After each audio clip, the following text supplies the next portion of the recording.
Let's be fair, chipping is not easy, but we definitely overcomplicate it. In today's video, I'm going to be giving you 3 hacks at setup that you have to do to help you come back to the ball in the perfect delivery position. Also going to be talking a little bit about technique and how you can use the golf club to your advantage. Let the golf club do the work. We get so preoccupied with different types of swings that are going to produce different types of shots, when really we just need to be finding the most simplest form. We don't need to overcomplicate the technique to achieve that outcome.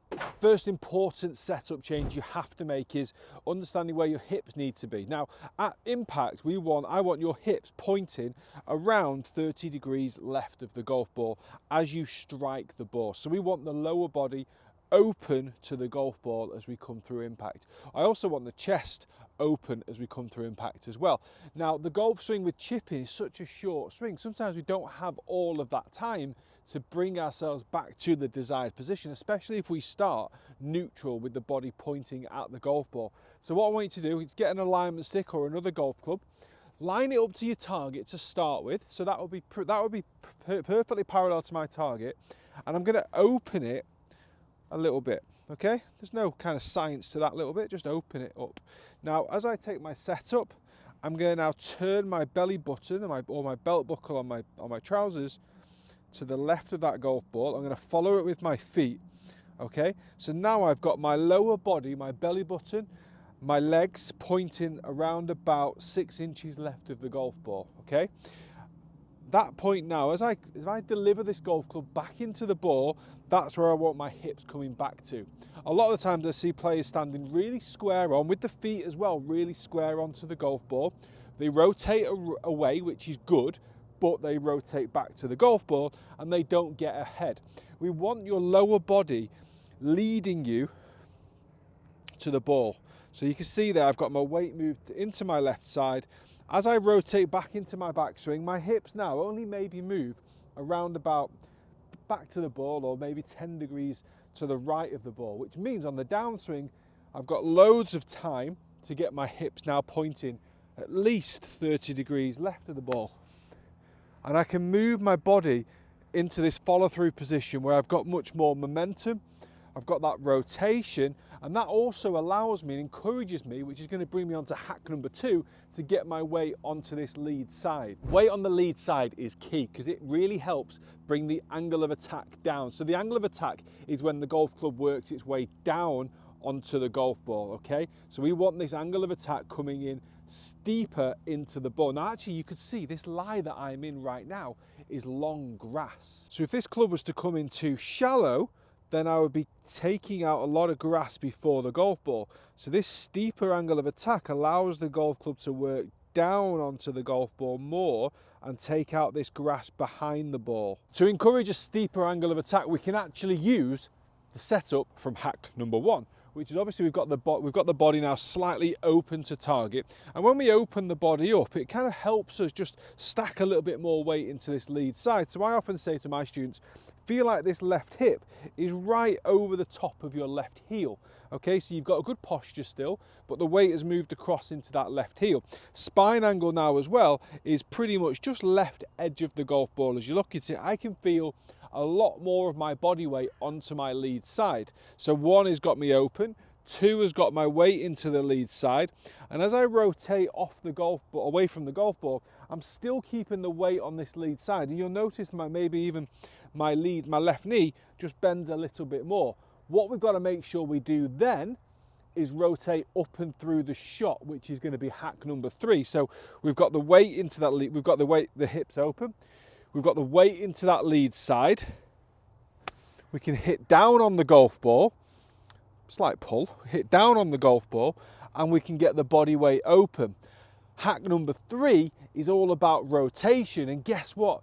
We need to use 1 and 2 to enable number 3. I know many of you watching this video know that you need to get the weight on the left side, you know you need to rotate, but you within your setup have to enable that movement. Now when talking about angle of attack, we're going to come back to that because later on in the video I'm going to be showing you the technique with where you move the golf club, which encourages you to have that correct angle of attack as well. But for first of all, hack number 3 on the setup, we're going to be talking about how number 1 and 2 can help number 3. So we've got the body weight open, We've got the weight onto that lead side.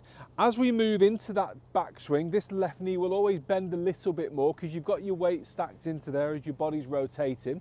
When your body rotates away from the golf ball, your left hip will go down, your right hip will naturally extend up, which then means the right knee will naturally straighten a tiny bit from where it started, and the left knee therefore will bend a little bit more than where it started. So as you're working through the shot, we want to make sure that the hips now get back to this open position relative to the golf ball, but continue to rotate through.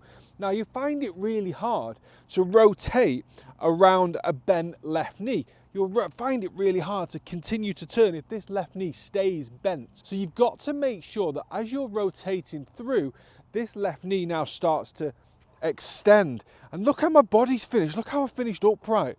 I haven't stayed over the golf ball and just kind of punting it down there. We're rotating and we're working up, and notice how this left knee is starting to straighten out.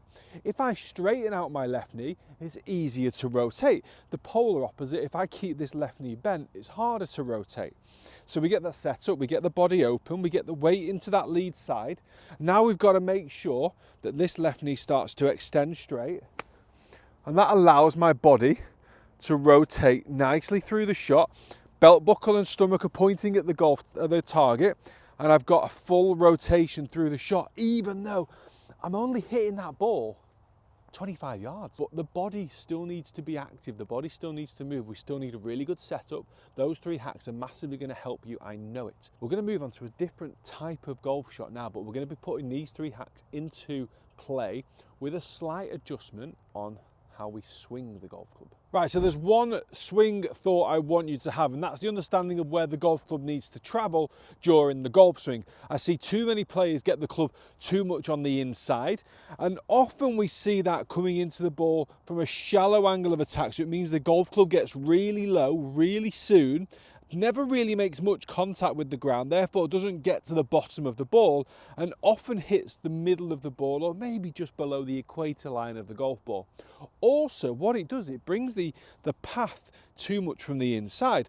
Now, if I swing a golf club too much from the inside, then we're likely to hit the golf ball to the right of target. So, and too much of an inside swing path can create the thin or the big push to the right hand side. Now, it can also create a fat and a top, because it could come in really shallow, get really low, land too soon, catch it fat. It could also get to its low point too soon, so its low point might be here, and once a club gets to its low point, it then starts to work upwards. So now it starts to work on top of the golf ball. So it's very difficult. I think from any sort of golf swing technique, you can fat, thin or top it, and that's where it becomes really conflicting for a lot of players, because they don't understand what they're doing wrong, because you could be too much from the inside or too much from the outside to catch it fat, thin or toppy. So you need to know what you do wrong. But the big thing about this video, I want to teach you just how to do it right. So we know the setup, we know the lower body is going to be pointing ever so slightly left of the golf ball, so we've got the body open to the ball.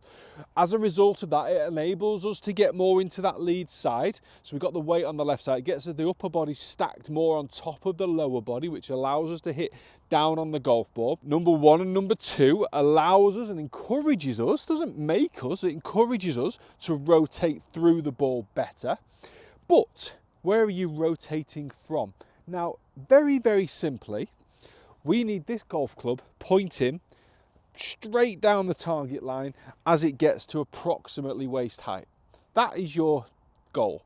The toe of the club points straight up to the sky, and then as you hit the golf ball, the golf club comes back to a very similar position where it started, with a tiny bit of shaft lead, not a lot, and then as you go through, it points parallel to the target on the way through. Doesn't point at the target because your body's turned it more to the left, so it points parallel to the target. All right, so you feel him, the golf club gets to there, it releases. Always feel like the butt of the club points back to the belly button as you work through. We don't ever want to see the handle being dragged past the body. I'm going to get into that technique in a lot more detail in a future video, so make sure you do hit that subscribe button. Click the bell for notifications so YouTube will tell you when I'm about to save your chipping technique as well, because it's a huge misconception. I recently did a video with Matt Fryer purely about his chipping, and he drags the handle, and the handle then drags the club head, and we get really inconsistent with ball striking. He tends to hit the ball a tiny bit above the perfect position and then lands the golf club here, so he gets that kind of thin spinny shot, but it's really difficult to consistently get your distance control good. So we want the club to come into this position and rotate through. That is how we are approaching this shot. So we've got the body weight left, hips open, club into position, turn through.